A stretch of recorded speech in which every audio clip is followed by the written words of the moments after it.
All right, welcome back, guys. Episode 2. As promised, this is Bravo here. Got Charlie on the line. What's going on, guys? All right. So we set this flight up. So we're not typically going to do it this way, but we already set this flight up in the last episode just to give you guys an overview of the Microsoft Flight Sim 2020 platform. But I think we're ready to take it to the skies. Is that right? I think so. Yeah, absolutely. We're ready to get on the runway here. All right. So I'm just going to click fly, and hopefully our settings are carried over from last time. It's taking a while. Worth it. Even on that fast storage, huh? It's just this game is a beast. Ready to go runway tree left IFR to Toronto Island. Well, Boston looks nice tonight. Off to the left here. Cleared for takeoff runway tree left. All right. Cleared for takeoff runway tree left Docker 122420. Once the lights come on, you get your bearings. I usually like to go through that checklist to make sure we're ready to go.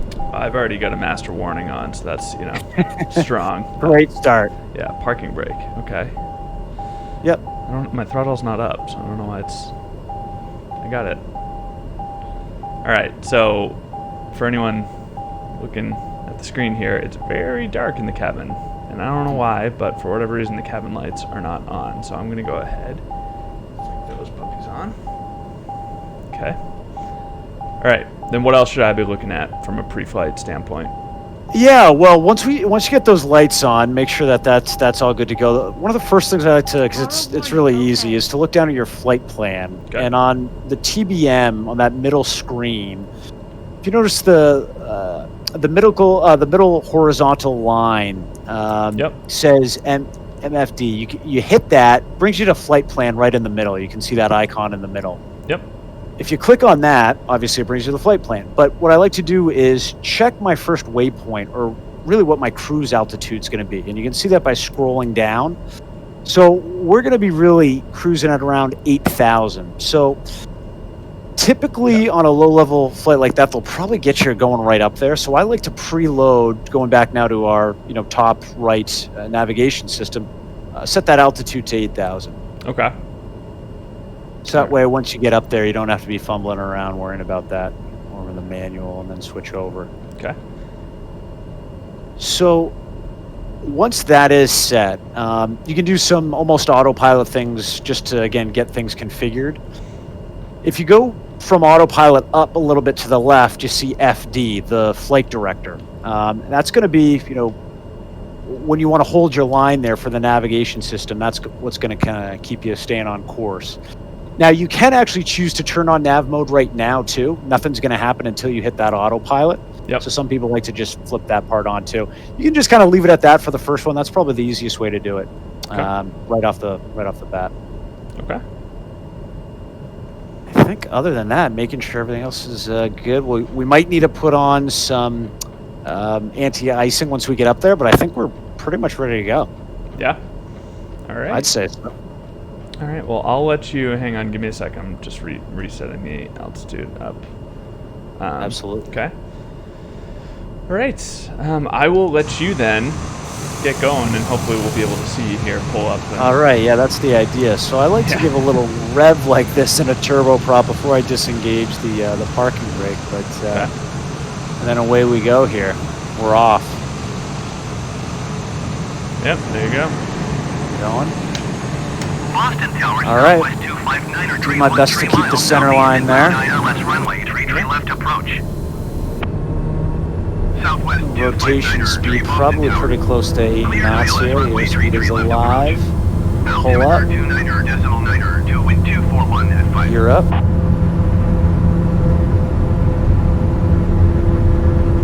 My pedal game is not strong. Yeah. Mine needs some work too. Well, that's another one. Once you do get up off the runway, as you are into your climb, right next to autopilot, you can put on the yaw damper, the YD. That's going to help a little bit with that, at least coming out on your climb here. How's Boston looking? Good. Landing gear. Around. Air 420, contact Boston departure on 13. It's nice straight out departure, which makes the climb easy. Boston Tower. Cleared ILS runway tree left approach. Yep, flaps up. Altimeter 29.9 to wind 241 at 5.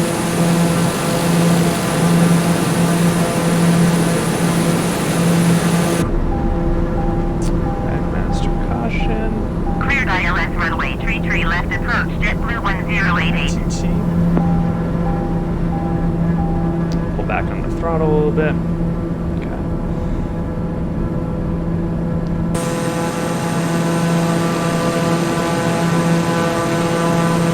Right, flying like right over the new Encore Casino.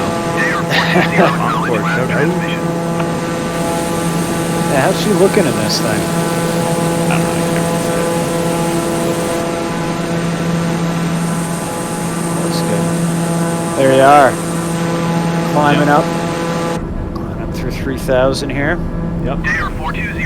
Yeah, you got to watch the torque a little bit on this thing climbing out. Yeah, I know. As you get higher, it really can rev up on you pretty quickly because this thing is a beast. Yep. JetBlue 1088 cleared to Getting land off runway kilter tree here. left. I'm gonna just. Wind 241 at 5. Yeah, you're climbing very fast.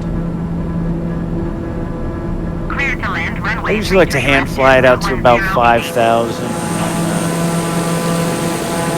Yep. Things over to the autopilot. Maybe get some views. Now, if you want, you can look above yourself here too and turn off your landing lights, taxi Follow the lights. aircraft on final. Turn on the Wind pulsers, 241 at 5. nav lights. What about the inertial separator? Yeah, that's. I mean, that's a cool thing about this plane. It actually, when you go to fly, get it up in the air. If you turn that off, it allows more airflow through the engine.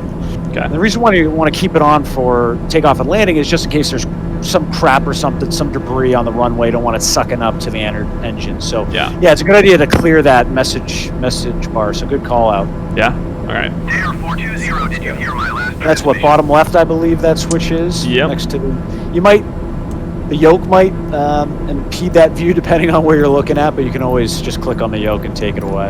Yeah. 133.0 for And I Doppler did not 420. have my AI managing comms here, so Boston they were departure Doppler they were not Ooh, going off like 122.420 is crazy. climbing Yeah. through 5,000 feet. Yeah, of you know, that's 3,000 feet. something in some later episodes we might give over there. It's a good thing to keep obviously going through, practicing that, but if you say it in your head too, it's almost as good. It Yeah. allows you to focus a little more on what you're doing here. Yep. No, 100% agree.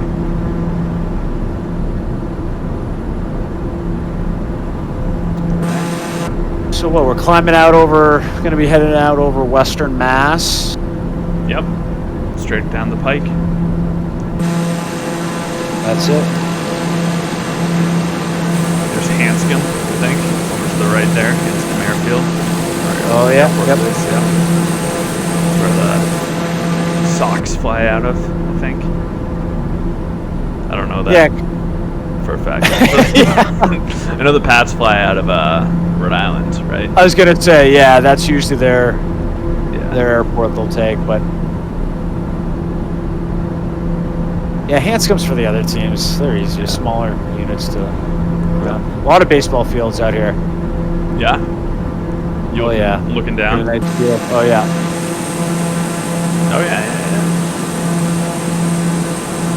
That's a nice night. yeah.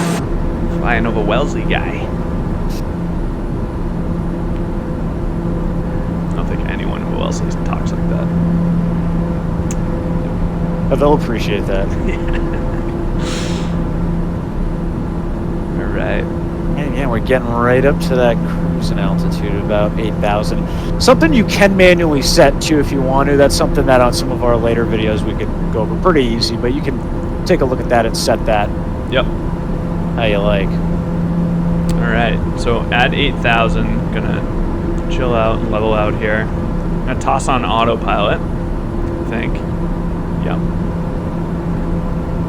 Although my whatever it is, it just blew past my 8,000 altitude setting. Which turn on altitude mode. There we go. All right.